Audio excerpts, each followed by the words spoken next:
Namuhla ingane zakwethu akukho sithinteni indaba yamaphupho aphathelene nokuntshontshelwa, amaphupho aphathelene nokulahlekelwa, amaphupho aphathelene nokuthi uthathelwe inhlanhla. Amaphupho ayimvamisa-ke lapho-ke ngaba iphupho leli lapho uphupha khona ukukhipha imali uthenga,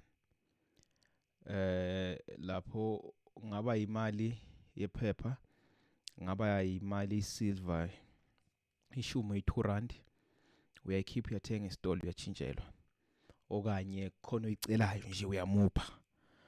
Nawuvuka kube sengathi nethinjena yawo ubusiza umuntu, ubopha umuntu bekahluphekile imali nje. Cha, akukho njalo. Usuke lapho ushayiwe. Usuke lapho kukhona okuthathiwe kuwena. Usuke utshontshelwe inhlanhla. Kodwa lokho kuyabuyiseka. Akungathathi isikhathi eside kumphupho iphupho elinjalo uhlale nalo nje ungenzi lutho.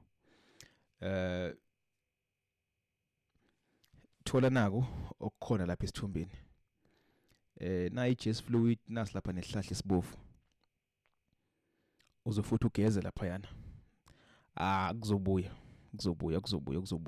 Kuyaliwa lapha yana. Uzobona ubuyisa nje izinto zakhe ezilahlekile. Uzobona uzophupha futhi ubuyisa okuthile, uzophupha uthola izinto zakho zakudala ezalahleka, kungaba impahla zakudala. Maningi amaphupho angavela ngendlela ehlukile, kodwa akhombisa ukuthi kukhona okubuyayo kuwe, ngoba phela inhlanhla yakho isuke ithwetshuliwe lapho. Ingathetshulwa umthakathi ophile ekhaya, ilaba thakathi laba esihlala nabo emphakathini, laba abanezilwane, laba abathwele. Kuningi nje, kodwa nangabe uphupha ukhipha imali uyathenga, cha, awungahlali nje uqamuthi iphupho nje libi.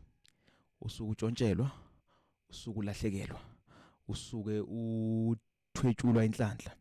Maningi amaphupho engawabala man, aqhaza ukulahlekelwa, aqhaza ukuthwetshulwa inhlanhla.